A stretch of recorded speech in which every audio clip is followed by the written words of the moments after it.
Hello guys, তো আজকে যাব কুল পাড়তে। আজ সবাই মিলে বন্ধুগুলো মিলে কুল বাটা খাবো। তাই চলে এলাম গ্রামের পাশে একটা বড় খামার আছে, তাই ওইখানে ঢুকবো পাঁচিলের ভিতরে। পাঁচিলের ভিতরে ঢোকার আগে এখানে অনেক হনুমান ছিল, আমাদেরকে তাড়া করছিল। ভিতরে ঢুকবো, কয়েকটা ইট ভেঙে নিই, ওইখানে ডিলা না পেতেও পারি। ভাই আর একটা হনুমান রয়েছে এখানে, দেখ দেখ ওই দেখ দাঁত দিকাছে, ওই তো ওই পালিয়ে গেল, ওই দেখ দেখ। ফ্রেন্ড এবার ভিতরে ঢুকিয়ে দেখি পুকুর রয়েছে একটা খড়ের পালুই, তার কাছ সামনেই কুল গাছটা। এরা তো কুল করতে ব্যস্ত। প্রায় এক গাছ কুল খাওয়ার মতো গাছ পাকা হয়ে গেছে কুলগুলো। আজকে ভালো করে খাওয়া হবে। এই কুলের সঙ্গে একটা হিন্দুদের সরস্বতী পুজোর সম্পর্ক রয়েছে, যা সরস্বতী পুজো না পেরোলে প্রায়ই অনেকে কুল খায় না। তাই পুজো পেরিয়ে যাওয়ার পরই আমরা ভেবেছিলাম যে ওই গাছটাই কুল আমরা সবাই মিলে মিলে পেরে খাবো, এই প্ল্যানটা করে গেছি। তাই আজকে সে দিন এলো। তো চলো দেখা যাক পুরো ভিডিওটা, কুল আমরা কীরকম করে বাঁচছি সবাই মিলে তা দেখতে থাকো। ঠিক আছে, ফুল ভিডিওটা দেখবে, ভালো লাগবে। কুলগুলো গাছ পাকা হয়ে গেছে, লাল লাল হলুদ হলুদ, প্রায় কাঁচাতে খেয়ে ভালোই মিষ্টি লাগছে। চলো এবার বাটবো আমরা নুন লঙ্কা ধনে পাতা দিয়ে। চলো শুরু করবো এবার। কুলগুলো কুড়িয়ে নিবো, তো আমি সব কটাই অনেক কুল পেরেছি।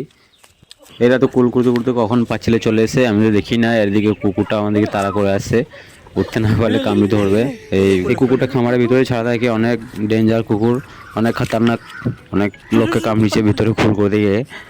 তাই চলে এলাম পাঁচিল উঠে দৌড়ে, কেখন থেকে মারলাম ঝাঁপ সঙ্গে সঙ্গে। এই দুটো মোটা তো কুল খাওয়ার লোভে বড় বড় পাঁচিলে চেপে গেছে, এ তা আর নামতে পারছে না, খুব কষ্ট করে নামছে, অনেক বড় পাঁচিল। তাই আস্তে আস্তে করে নামছে, সব ঝাঁপ মারবে এখান থেকে, ড্রেনের উপর ঝাঁপ মারবে, একজন মারবে, এটা আমি মারলাম। চলো পাতা কেটে নিই, কলা পাতা যেটাতে মাখাবো কুলটাতে। তাই চলে এলাম গ্রামের পুকুর পাড়ে, কলার পাতা একটা নিয়ে নিলাম।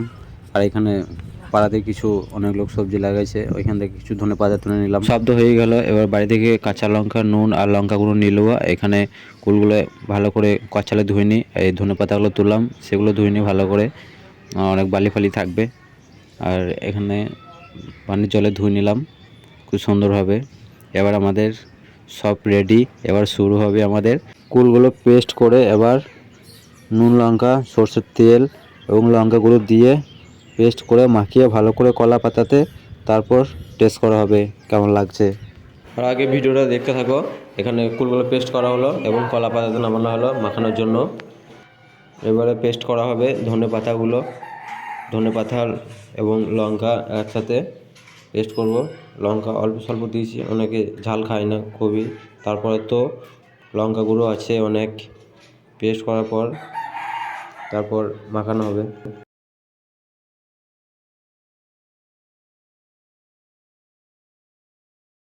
ধনে পাতা লঙ্কা পেস্ট করা হয়ে গেছে, এবার কুলগুলোর সঙ্গে মাখানো যাক। তোমার ভিডিওটা সম্পূর্ণ দেখতে থাকো। এদিকে লঙ্কা গুঁড়ো তেল নুন একসাথে বেস্ট, তাই লঙ্কা গুঁড়োটা হালকা করে অনেকে ঝাল দিতে পারলাম।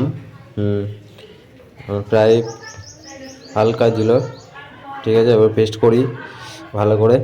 চলো ভিডিও দেখতে থাকো, আমরা এবার খাবো। কমেন্ট করব পুরো গাঁ ভাত লাগলে কমেন্ট নির্মাণ দে দে আমাদের সবাই কি হচ্ছে রে মারা স্যার সবাই গেলি লয় রে বড়া এলিয়েন বেটা, এটা চাঁদ থেকে প্রবেশ করেছে পৃথিবীতে, এটা অন্যের গ্রহে মানুষ, এটা শালা মানুষের মতো দেখতে কিন্তু খায় গরুর মতো।